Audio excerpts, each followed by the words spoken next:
You think I don't know that? I get everybody fresh today without being worn out from the other guys, right? Okay, listen, as usual, I don't have a lot to say. We're looking forward to the next game here. Happy about getting the win last week. Would have liked to have played a little bit better, but we ended up with more points than they had and won the game. So with that, we'll turn our attention to the next opponent, and I'll open it up. Last week, I mean, you guys had a big lead, and they got a little momentum going. You went back and looked at it. What did you attribute that to? Yeah, it was two series at the end of the half, right? I mean, I think it's 27-0 if my mind is right here. Was it a turnover? And then what was not good when we talked about it was we didn't play sudden challenge or sudden change situations really good, and you have to do that in this league. So no matter where the ball was put, I think one was on the 42 and one might have been in the plus territory, but no matter what happens there, we either got to get them 3 and out or at least hold them to a field goal if they're in field goal range. That was disappointing. It brought us into the locker room with a different feeling than we should have had. But I'll say this, there was a silver lining to that. We came in the locker room, it doesn't feel good, right? We're up 27-0. But I thought we responded well after the first drive of the second half because we had that one play. That play is the one. So in a lot of games, you remember only a few plays, right? Forever in that game, it's the screen I'm going to remember. Those are the ones that stick there. And we should have got that guy on the ground and found a way to get off the field. But sudden challenge situations, we've got to play better. But your rookie defensive backs have largely been impressive for how young they are this year, and it seemed like a little bit of a setback. What do you think is left for them to just feel like they're confident and ready to go? Yeah, you hit the word you just said about confident is a big one. I mean, I felt like, remember way back when we had Jalen in there because Trent got hurt, and he plays against the Chargers, he gets that interception. That was tremendous for him. Josh Williams is in there fighting as a rookie, and I forget what game it is, but he had the pick right in the red zone. That was great confidence for him. And then there's, and as we get closer, and we talk about this all the time, as we get closer and closer to what we hope is a playoff run, et cetera, the game changes, it gets faster. Teams we play are going to be better. We faced a better team when we played Cincinnati, and the same thing with last week. And the guys got to step up. So there's a little bit of growing pains still there. But there's a lot of downs there. I say this all the time about corners. There's a lot of downs where those guys are doing a really good job that go unnoticed because the ball doesn't get thrown there. And there's been a lot of downs where they've done a nice job with that. Steve, how do you coach, confidence? Because you always work with the guys and, Yeah. off-season, everything, one-on-one, individually, and you get a feel for what they are mentally. But how do you go across coaching that? Well, again, you might have said it in your statement there. I think you build it with a player, at least for me personally as a quarterback, in a one-on-one. And I have those all the time. And it's best sitting in there and putting tape on. I was doing it with Justin Reed either this week or last week. And kind of getting specific. And then making sure that you finish with, look, you've been doing a great job, keep doing the good things, let's clean this up. But I think the one-on-one conversations are the best. Bring them back to some things that maybe I have been through, this player that I had in years past. You're playing a lot like he is, and, I think those kind of things.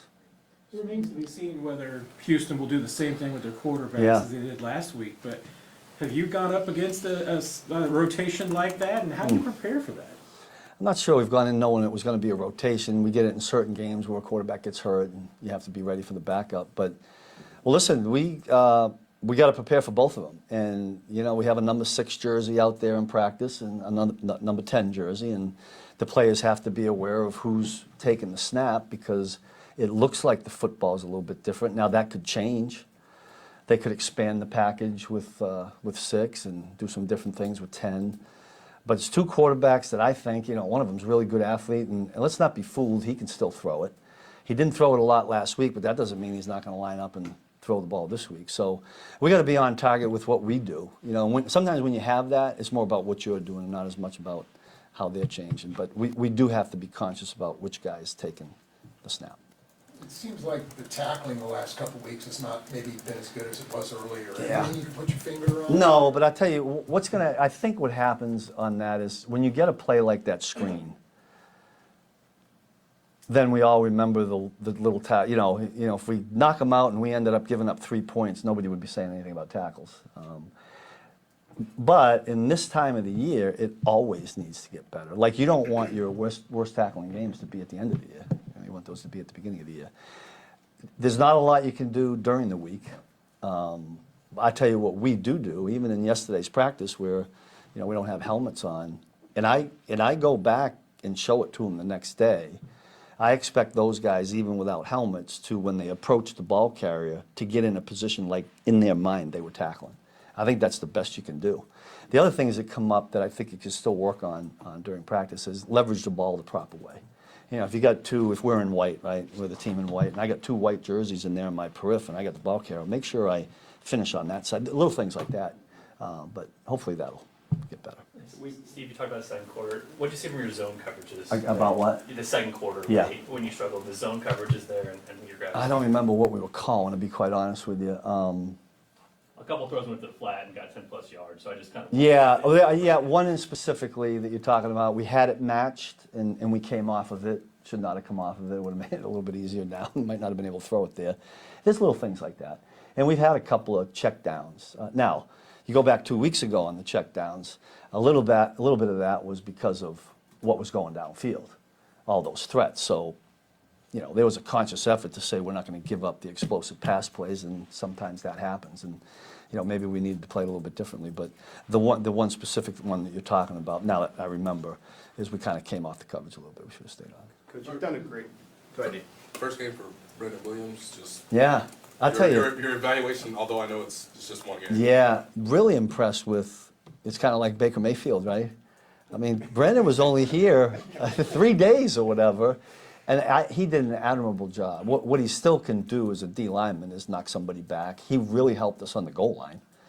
We had the 2 or 3 goal line snaps. I think they took a penalty and went back, and then we were out of goal line defense. But he helped us there, and I was real impressed with how he picked it up. True pro, veteran. Were you in Baltimore when he was there? Yeah, his rookie year. Yeah, they're always different as rookies than they are when they're vets. But. You guys as the defense have done a really nice job with pressuring the quarterback this year, and a lot of that has been timely blitzes. Where do you sense the 4-man rushes at this stage, and do you feel like it needs to just be a little bit? Well, I did think through the course of the game, without doing all the plays, that we had 4-man rushes where we have, in the last 2 weeks, we have gotten the quarterback to move. What we haven't done, and what Joe and I and the guys are talking about, is we need to finish the quarterback when we get him moving around. That's where we need to get better. I think that the guys have gotten home in situations like you would want. I just think the finishing part of it is the next step for us. In the past, when you've gone up against mobile quarterbacks, you sometimes had to go to a former high school quarterback or something to mimic that. In the practice, you mean? Yeah. Yeah. And this year, you got 2 guys in Shane and Yeah. Chris. Chris is great. Yeah, Shane's great. How valuable has that been to have those 2 guys? It's a good point, because when we play these zone read quarterbacks, and those 2 guys, they know what they're doing in that. I mean, we put the card up and they read it, but they'll look at it and know exactly what to do because they've done it, most of their careers before they got into the NFL. That's real helpful. I value that, both those guys, to be able to do that. Coach, a couple of years ago in the playoff game, I think it was Justin Reed that had the fake punt, and Sorensen made the tackle. Have you talked to him about that? No, I had forgotten all about that. I remember Dan making the play. Until you just said that, I had no idea it was Justin Reed. And then, what is it about the Texans maybe that, kind of like the Titans, maybe it's just a matchup thing that gives, the Chiefs. Yeah, they're good. Listen, it's a good football team, well coached. They still have play. Listen, I've been on both ends of the really good and guys are prideful in this league. They're going to play. Nobody's going to walk out there and lay down, and we don't expect that. I mean, I'm expecting a real tough battle here. We're going down there. They played Dallas really, really well, gained some confidence. They got 2 quarterbacks now. They scored some points, right? They almost win the game. And that's a scary team, so we better be ready. Good. Thanks. Good? All right, thank you. Appreciate it.